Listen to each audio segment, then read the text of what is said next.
एक बार फिर से आप सभी का बहुत बहुत स्वागत है परीक्षा वर्ल्ड के इस यूट्यूब चैनल में। दोस्तों, सामान्य हिंदी की जो प्रैक्टिस सेट की हम सीरीज चला रहे हैं उसका जो सेट नंबर 17 है उसको आज यहाँ पे कंप्लीट करने जा रहे हैं। तो चलिए बिना किसी देरी किए आज के सेट को लगाना स्टार्ट करते हैं और देख लेते हैं कि आज का हमारा जो यह प्रैक्टिस सेट है इसमें हमने कौन कौन से बेहतरीन सामान्य हिंदी के प्रश्नों को सम्मिलित किया हुआ है। तो चलिए वीडियो को आगे बढ़ाते हैं। वीडियो को शुरू करने से पहले मैं आपको एक सूचना दे दूं, अगर अभी तक मैंने जितनी भी क्लासेस आपको करवाई हैं जीके जीएस करंट अफेयर्स के प्रैक्टिस सेट की, इसके अलावा सामान्य हिंदी के प्रैक्टिस सेट की, इसके अलावा ग्राम समाज और विकास की अभी तक मैंने जितनी भी क्लासेस आपको करवाई हैं, अगर आपको उनका पेड पीडीएफ चाहिए होगा बहुत ही कम दाम पे, तो आप इस नंबर पे मुझे मैसेज कर दीजिएगा 6386271408। इस नंबर पे आप व्हाट्सएप कर दीजिएगा अगर आप इंटरेस्टेड होंगे इस पेड पीडीएफ में। बहुत ही कम दाम पे जो है अभी तक जितने मैंने क्लास अटेंड करवाई है आपको ये सभी पीडीएफ मैं आपको दे दूंगा। तो 6386271408 पे आप कांटेक्ट कर लीजिएगा। इसके अलावा मैं और भी बहुत सारी पीडीएफ आपको दूंगा जो आपके लेखपाल की परीक्षा के लिए इंपॉर्टेंट होंगी। तो अगर आप इंटरेस्टेड होंगे तो इस पर आप एक बार मैसेज कर दीजिएगा। तो चलिए वीडियो को शुरू करते हैं। तो पहला प्रश्न आपके सामने है, इसमें आपको बताएं कि संभवी का पर्यायवाची क्या होगा। संभवी का, तो संभवी का पर्यायवाची इसमें से संभवी का पर्यायवाची शब्द इसमें से कौन सा है? तो संभवी का पर्यायवाची शब्द आपका हो जाएगा दुर्गा। इसमें से आपका दुर्गा कौन सा है? ऑप्शन आपका सी यहाँ पे बिल्कुल सही हो जाएगा। और संभवी का पर्यायवाची आपका हो जाएगा दुर्गा, तो इसे आप याद कर लीजिएगा। इसके अलावा दुर्गा का और कौन कौन सा पर्यायवाची होता है मैं आपको बता देता हूँ।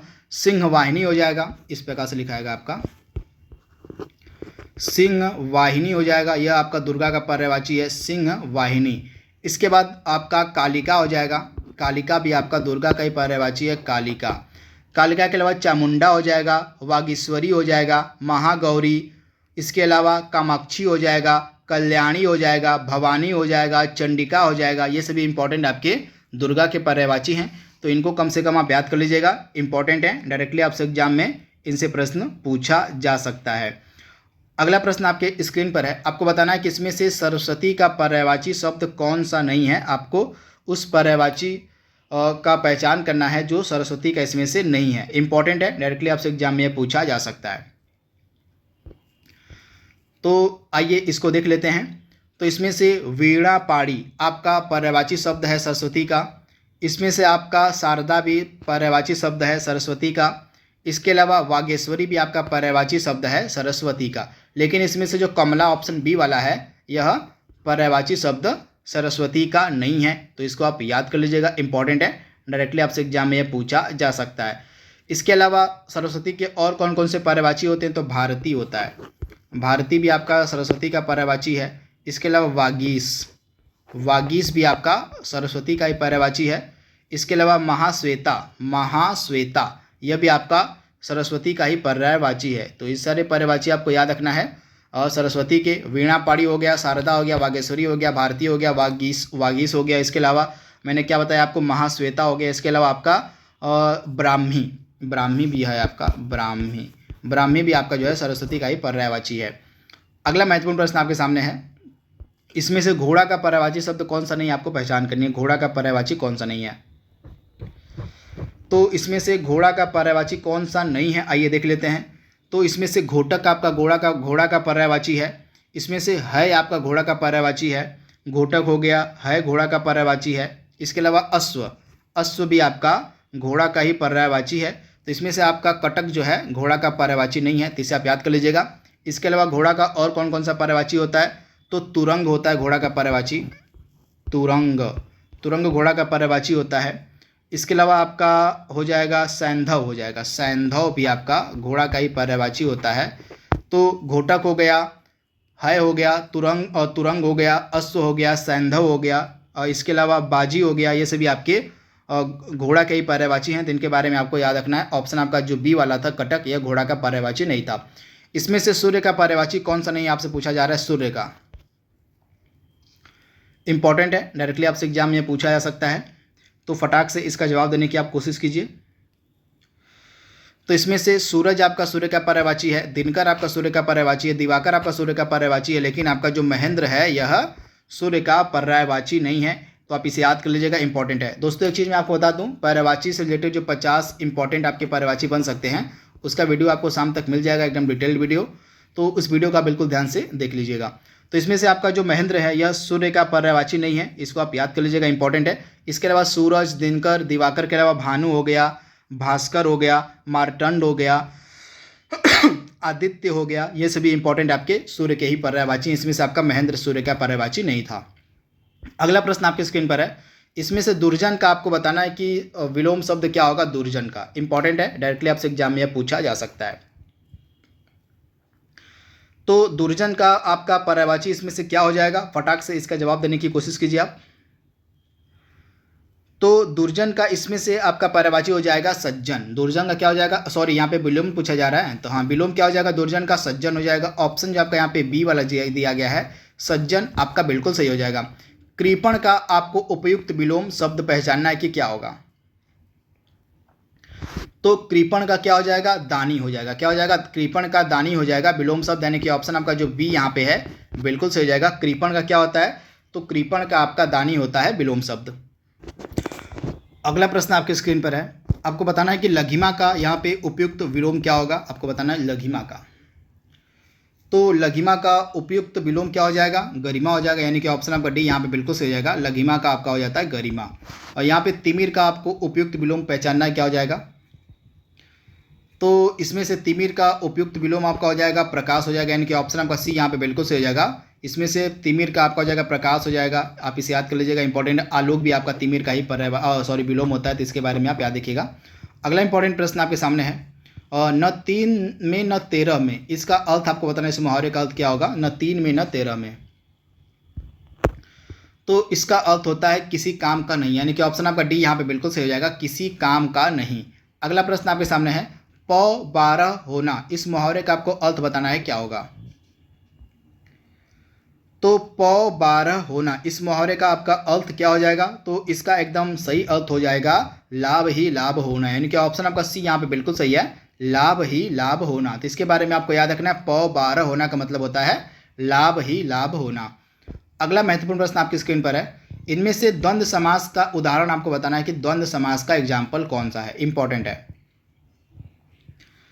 तो इसमें से द्वंद्व समास का एग्जाम्पल क्या हो जाएगा, तो इसमें से द्वंद्व समास का एग्जाम्पल रुपया पैसा। तो इसे आप याद कर लीजिएगा, रुपया पैसा जो है आपका यह द्वंद्व समास का एग्जाम्पल है, इंपॉर्टेंट है। यह डायरेक्टली आपसे एग्जाम में पूछा जा सकता है कि द्वंद्व समास किस का एग्जाम्पल, तो आप याद कर लीजिएगा रुपया पैसा आपका द्वंद्व समास का एग्जाम्पल है। इसके अलावा द्वंद्व समास के और क्या क्या एग्जाम्पल होते हैं, भाई बहन हो गया, गंगा यमुना हो गया, पाप पुण्य हो गया, आचार विचार हो गया, माँ बाप, दाल भात, खरा खोटा, आगा पीछा, ऐसे भी आपके इंपॉर्टेंट समास हैं। किसके, तो कौन से, तो द्वंद्व समास के एग्जाम्पल जो मैंने आपको बताया, इनको आप एक बार याद कर लीजिएगा।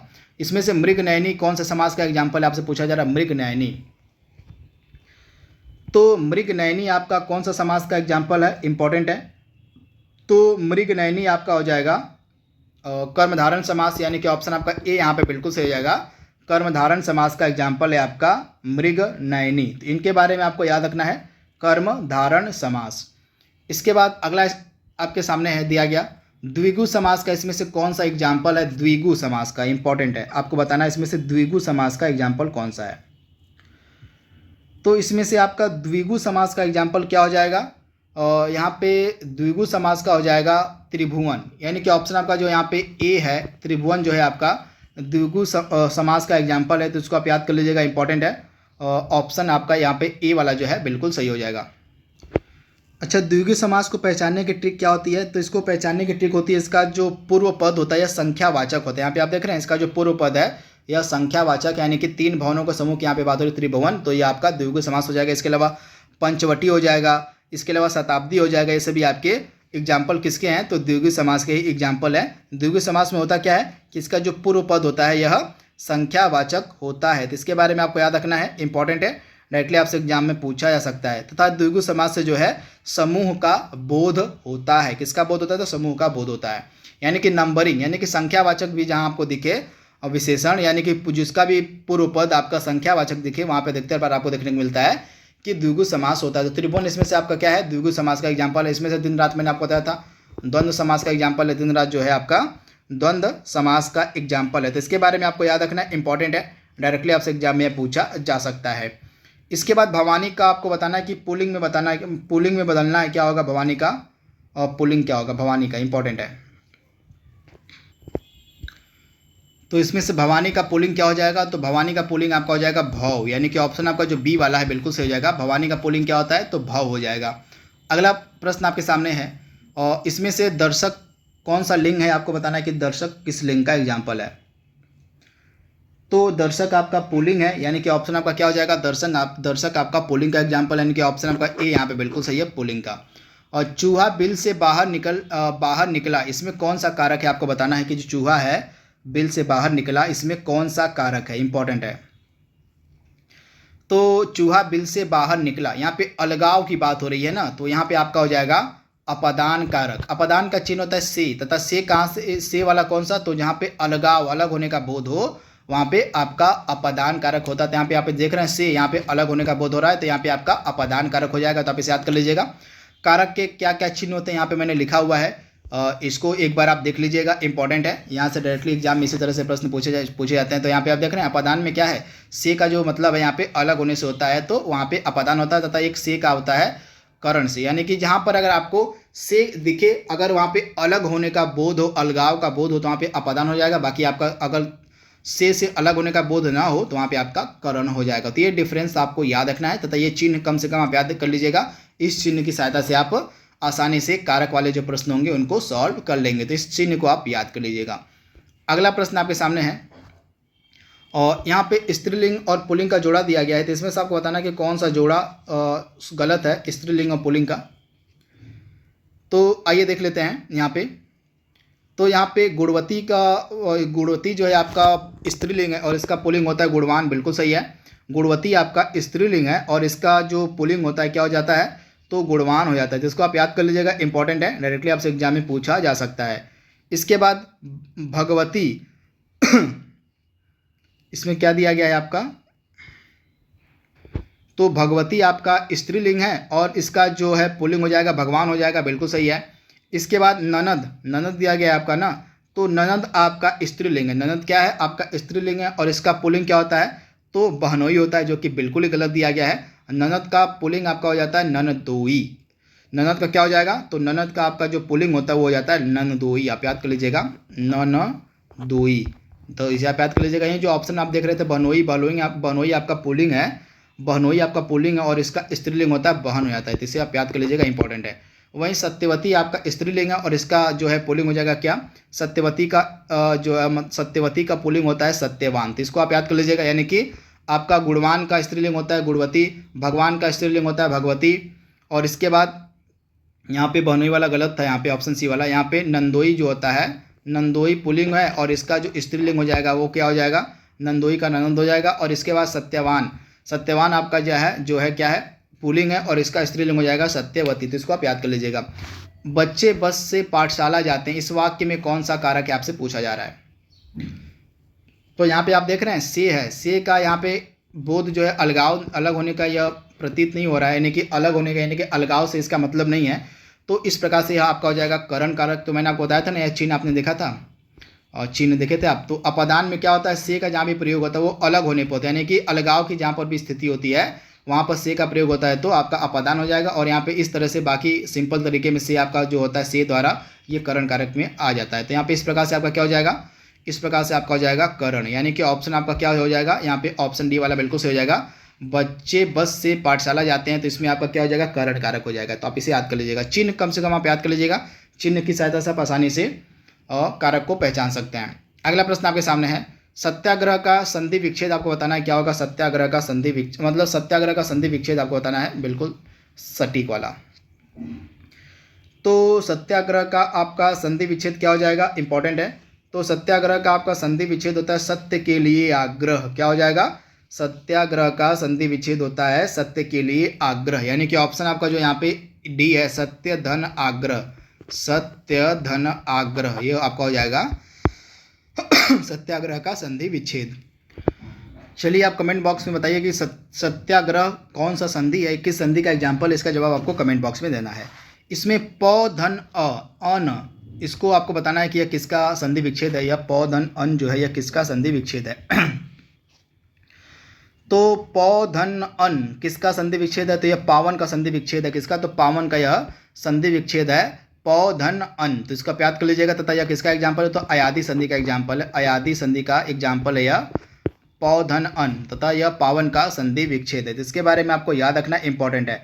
वहीं पवन भी आपका अयादी संधि का एग्जाम्पल है, और यह इसका क्या होता है? पवन का पो धन अन होता है। पो धन अन आपका पवन का होता है, तो यह भी अयादी संधि का एग्जाम्पल है। वहीं पौ धन अन हो जाएगा आपका पावन का, तथा यह भी आपका अयादी संधि का ही एग्जाम्पल है। तो ऑप्शन सी आपका यहाँ पे बिल्कुल सही है।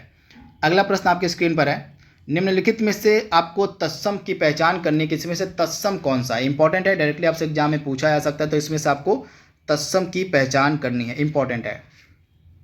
तो फटाक से इसमें से आप तत्सम की पहचान करिए कि कौन सा इसमें से तत्सम है। तो दिए गए ऑप्शंस में से आपका तत्सम क्या है? तो इसमें से निकृष्ट जो है आपका तत्सम है, तथा इसका तद्भव क्या होता है? आपको कमेंट बॉक्स में बताना है कि निकृष्ट का तद्भव क्या हो जाएगा। वही तीखा का तत्सम आपका तीक्ष्ण हो जाएगा। तीक्ष्ण हो जाएगा, क्या हो जाएगा? तीक्ष्ण हो जाएगा आपका तीखा का तत्सम। तो इसके बारे में आपको याद रखना, तीखा आपका तद्भव है। कपाट का यहाँ पे तद्भव से पूछा गया, क्या होगा? तो कपाट का आपका तद्भव क्या हो जाएगा? किवाड़ हो जाएगा। क्या हो जाएगा? किवाड़ आपका राइट आंसर हो जाएगा। कपाट का जो है, कपाट का तद्भव यहाँ पे शब्द पूछा गया है ना, तो कपाट का तद्भव हो जाएगा आपका किवाड़, यानी कि ऑप्शन आपका बी यहाँ पे बिल्कुल सही दिया गया है। अगला प्रश्न आपकी स्क्रीन पे, इसमें से आपको बताना है कि तद्भव शब्द कौन सा है। इसमें से आपको तद्भव की पहचान करनी है, इसमें से तद्भव कौन सा है। तो फटाक से इसमें से पहचान करिए कि तद्भव कौन सा है।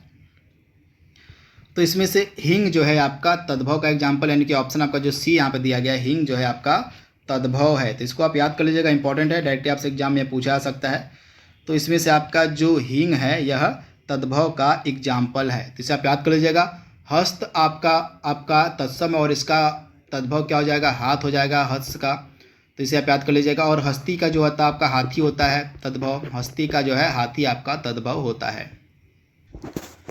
इसके बाद हीरक जो आपका दिया गया, हीरक का आपका तद्भव हीरा हो जाएगा। हीरक हो जाएगा आपका हीरक का तद्भव, मतलब आपका हीरक जो है आपका तद्भव है और इसका हीरा हो जाएगा। और इसके बाद जो प्रश्न की हमने बात की थी, इसमें से तद्भव जो था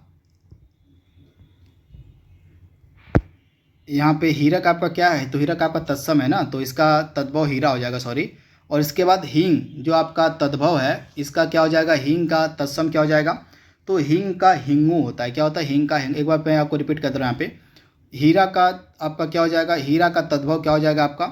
हीरा का आपका तद्भव होता है हीरक। क्या सॉरी यहाँ पे हीरा आपका, हीरक जो है आपका क्या है? तो हीरक आपका तत्सम, और इसका क्या हो जाएगा? हीरा हो जाएगा तद्भव।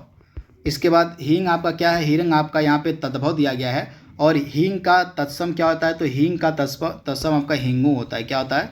हिंगू होता है। इसे आप याद कर लीजिएगा। वहीं हस्त का आपका क्या हो जाएगा? हस्त का तद्भव आपका क्या हो जाएगा? हस्त का आपका हाथ होता है, जैसा कि मैंने आपको बताया था।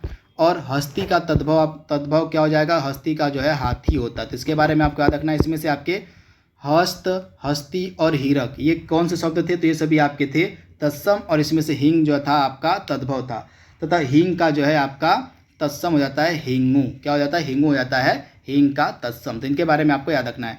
इसमें से आपको बताना है कि वर्तनी के हिसाब से कौन सा शुद्ध नहीं है, शुद्ध अशुद्ध कौन सा है। इसमें से आपको अशुद्ध की पहचान करनी है, इंपॉर्टेंट है, डायरेक्टली आपसे एग्जाम में पूछा जा सकता है।